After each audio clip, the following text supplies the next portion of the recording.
E aí pessoal, tudo bem com vocês? Então hoje, no último vídeo da nossa série sobre o pensamento científico, nós vamos falar finalmente sobre o método científico. Então só uma breve recapitulação, né, como que nós chegamos até aqui. A gente começou falando das armadilhas no caminho, né? Porque se o pensamento científico busca conhecer a realidade, né, chegar o mais próximo possível da verdade, de um conhecimento prático e real, né, sobre como as coisas funcionam, de onde elas vêm, né, a gente precisa tomar cuidado com as armadilhas, né, que a gente estudou na forma de vieses e falácias, que são basicamente as mentiras, né, e a maneira como a gente chega até elas, como a gente cria essas observações falsas, irreais, né, interpretações errôneas da realidade. Então, para tentar evitar isso, né, foi desenvolvido, né, o método científico, que é uma sequência, um passo a passo, uma receita que procura justamente evitar essas armadilhas no caminho, né? Então, os estudiosos da ciência e da filosofia, ao longo do tempo, foram criando e aperfeiçoando essa metodologia, né, que hoje ela segue basicamente essa sequência que eu vou colocar aqui para vocês, né? Claro que tem variações, né, nem sempre sai exatamente como na receita, né, mas em linhas gerais é basicamente o que nós vemos aí no mundo da ciência. Então, tudo começa com uma observação, né? Então, uma observação é a porta de entrada, né, para o mundo, para nós. Então aqui, claro, eu coloquei a observação e o desenho de um olho, né, mas na verdade tudo que nós podemos perceber com todos os nossos sentidos e também com máquinas que construímos para ampliar esses sentidos, né? Então sensores, telescópios, microscópios, radiotelescópios, enfim, né, toda sorte aí de detectores, né, de radiações, de coisas muito pequenas, de coisas muito distantes, de coisas muito grandes, né, que nossos sentidos não poderiam observar, né, elas entram nessa categoria também, né? Então, a observação, né, nesse caso que nós estamos falando aqui, principalmente das ciências naturais, né, lembrando que para as ciências humanas tem alguma pequena variação, porque nem tudo é possível, né, realizar essa mesma sequência. Mas para as ciências naturais, a gente está falando da observação do mundo natural, aquilo que é possível observar, verificar, né, e reproduzir, né, de forma consistente, né? Então, fica fora daí aquilo que é sobrenatural, né?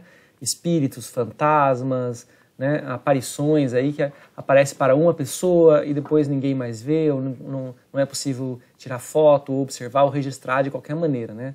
É aquilo que é só no âmbito pessoal e que, né, não é possível demonstrar, né, de forma consensual para todo mundo que aquilo lá existe, né? Então, nós estamos falando aí da observação, né, das coisas que existem. Então, a partir dessa observação, vem a próxima etapa, que são as questões que surgem a partir disso, né? Então, como qualquer gente aí que tem contato com criança pequena, né, a partir de um certo ponto, tudo começa a ser pergunta. Por quê? Como? De onde? Então, as questões, a partir do que nós observamos no mundo, elas movem aí a mente humana para tentar descobrir, para tentar compreender a maneira como o mundo se move, né?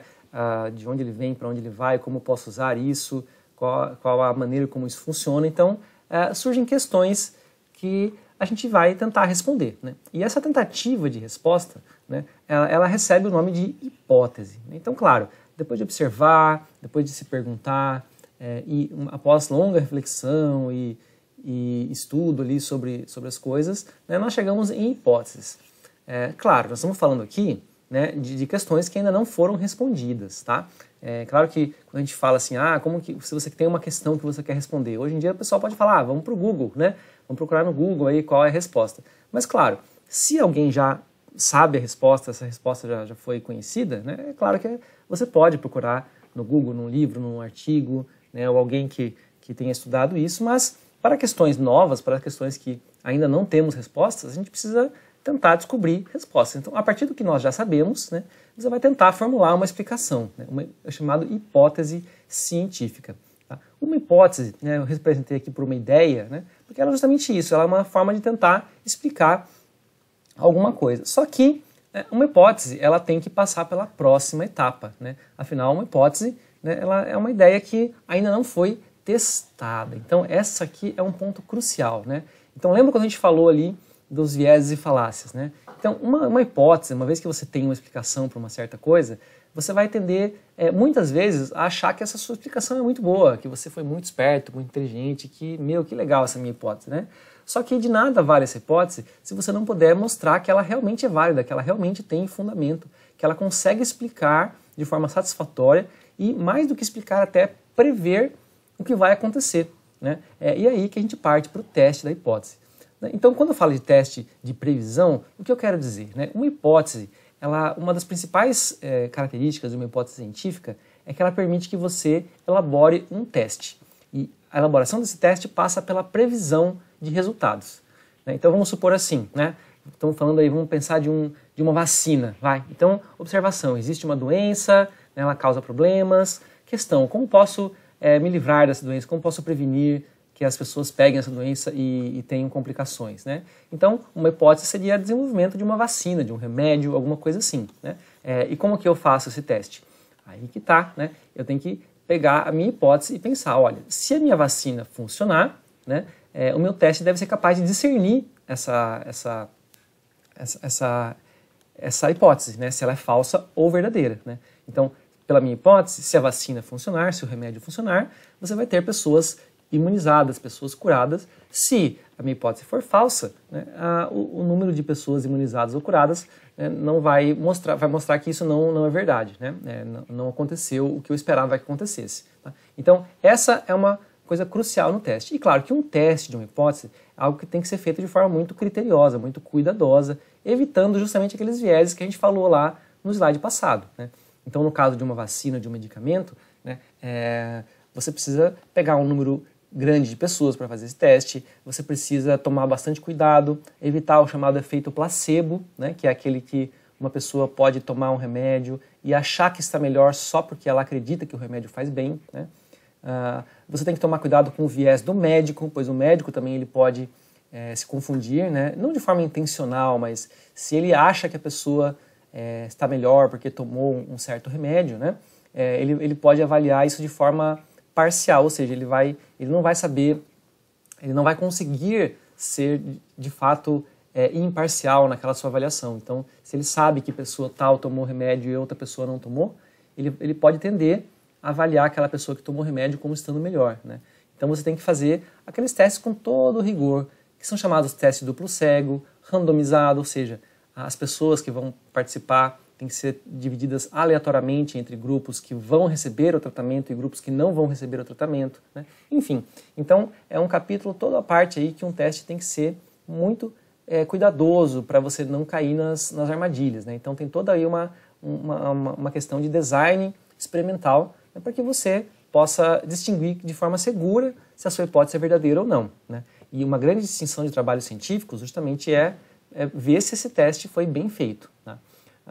Mas vamos supor, né, que o teste tenha sido bem feito e você pode ter daí dois resultados, né? Segundo sua previsão, né, da hipótese, se as coisas seguiram como você pensava que seguiriam, né, para ela ser verdadeira, você então está aqui, segue para a próxima etapa. Se ela seguiu de uma forma que contrariou a sua hipótese, ou seja, a sua hipótese não foi confirmada pelo seu teste, claro, você pode tentar refazer o teste para ver se você está realmente, né, seguro da sua colocação, mas se realmente o teste indica que a sua hipótese não é verdadeira, ou seja, que ela não está conseguindo prever o resultado, né, está acontecendo outra coisa, então você tem que repensar a sua hipótese, tem que voltar para ela, né, talvez alterar alguma coisa ou pensar em uma outra hipótese nova, né?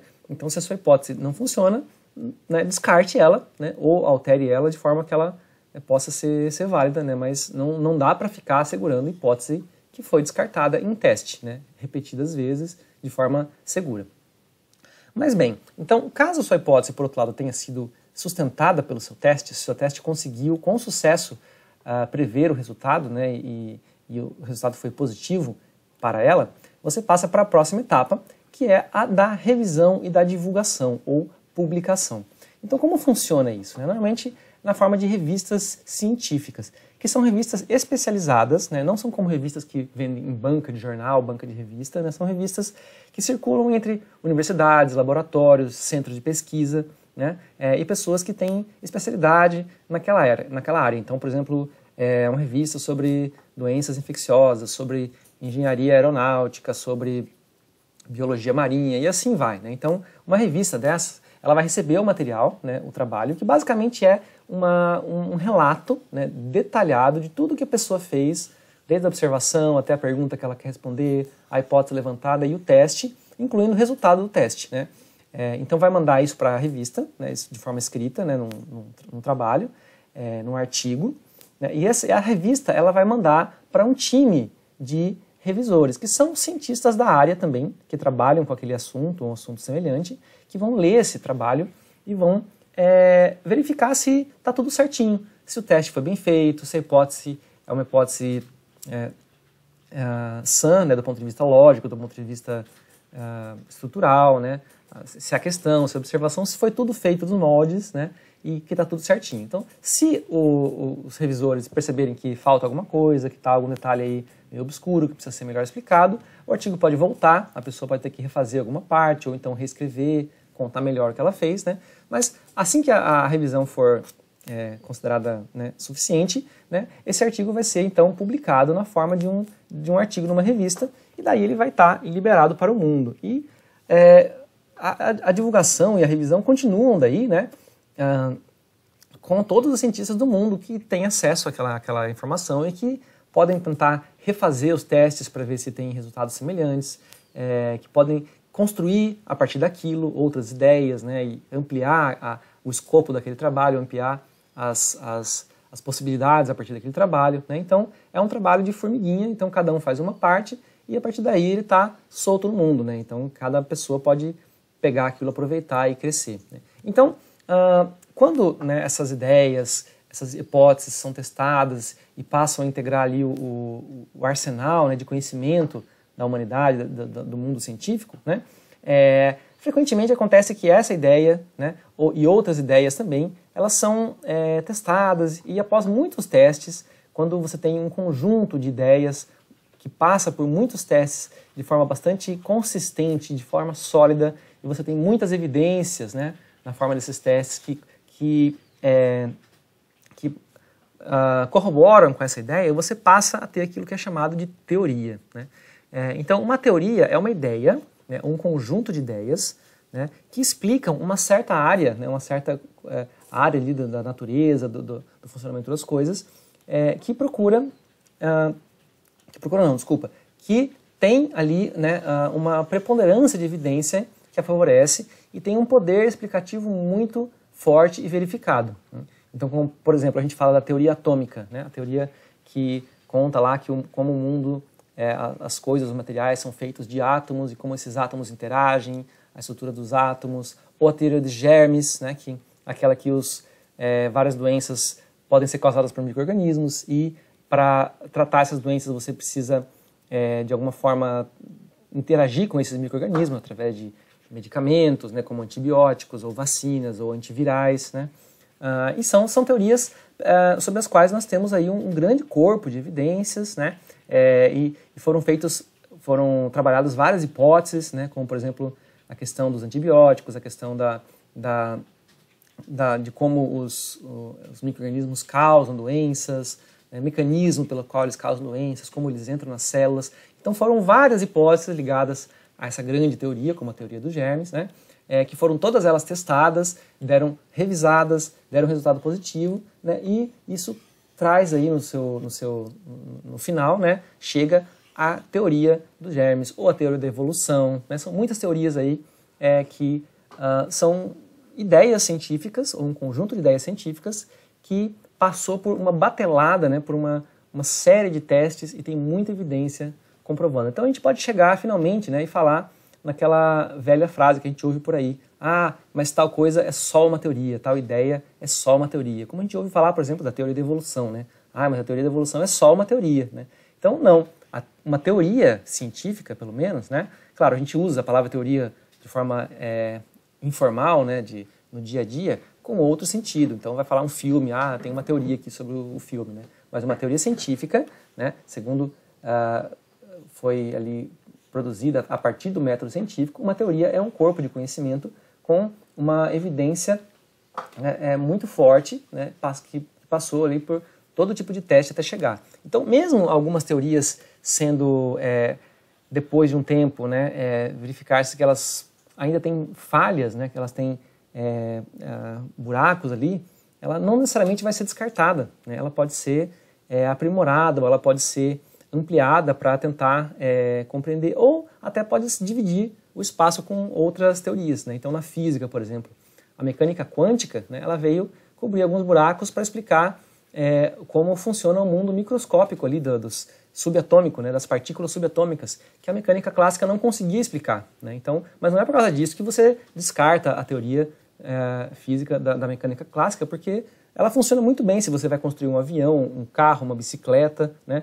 Você não vai usar a mecânica quântica, porque ela não consegue explicar essas coisas. Então, mesmo uma teoria falhando aí em algum teste ou outro, né, isso pode apenas limitar um pouco o escopo da teoria, ela pode limitar um pouco a aplicação dela, mas não significa que você vai descartar completamente. Não é fácil você derrubar uma teoria, porque ela não é construída do dia para a noite, né, da noite para o dia, ou de forma leviana, né? Uma teoria ela é construída a partir de muito trabalho, né, e normalmente a partir das ideias de muitos cientistas, né, ao longo de muitos anos, muitos testes. Por exemplo, a teoria da evolução moderna, né, muita gente gosta de falar de Darwin, mas o Darwin, ele, apesar de ter sido muito importante, a teoria da evolução que nós temos hoje, ela tem muita coisa que foi contribuição de outros cientistas, né? Darwin, por exemplo, não sabia nada de genética, como a gente sabe hoje, né? Ele não sabia do DNA, como a gente sabe hoje. Então, a teoria moderna da evolução ela é muito mais do que Darwin, né? As bases, né, os princípios delas devem muito ao Darwin, mas a teoria moderna, né, ela vai além disso, né? Então, uma teoria científica está longe de ser o que a gente chama de só uma teoria, né? Então, isso seria uma falácia, né? Você está usando uma palavra de sentido duplo, né? Confundindo o sentido científico com o sentido de uso cotidiano aí que as pessoas têm no seu dia a dia, né? Então, uma teoria científica, né, seria o produto final aí do método científico, né, a partir de várias ideias que foram construídas e foram testadas até você chegar, né, nessa explicação aí para como uma parte da natureza funciona, tá? Então, isso aqui é o método científico, claro que tem falhas no caminho, né? Por exemplo, a gente pode citar uma aqui, né? Por exemplo, eu falei aqui da divulgação e da revisão, né, a partir de um resultado positivo, né? Existe uma crítica que é justamente sobre isso, porque muitas vezes seria interessante você divulgar mais os resultados negativos, né? Justamente para evitar que pessoas tentem fazer essas mesmas hipóteses e chegar num resultado negativo de novo, né? Então, muitas vezes existe um viés aí, né, de publicar sempre resultados positivos, o que pode acabar aí atrasando até o progresso da ciência, né? Porque é importante também saber os erros, né? Saber as falhas, né, que outras pessoas tiveram para chegar nos resultados, porque você pode evitá-las depois, né?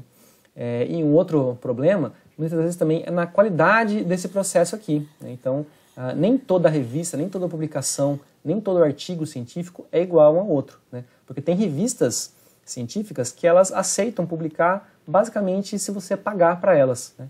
É claro que essas revistas não são muito bem reconhecidas, elas têm um índice de impacto, né? Elas são, a comunidade científica sabe que essas revistas não são muito confiáveis, né?